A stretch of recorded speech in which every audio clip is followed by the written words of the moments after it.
கிறிஸ்து இயேசுவில் அன்புக்குரியவர்களே, தொடக்கம் எளிமையாக இருப்பினும் வருங்காலம் வளமைமிக கொழிக்கும் என யோபு 8:7 இதை பார்க்கிறோம்.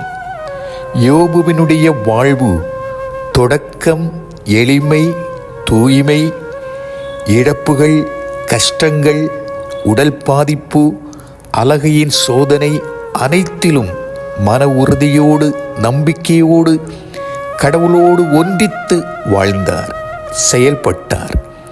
அதன் பிறகு அவருடைய வருங்காலம் வளமை மிக்கதாய் மாறியது.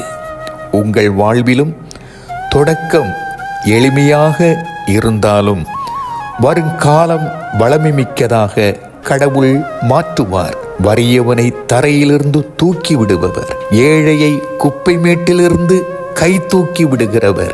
சின்னம் சிறியவற்றில் பிரமாணிக்கமாய் இருந்தால் பெரியவற்றிற்கு அதிகாரியாக இறைவன் மாற்றுவார். ஆமென்.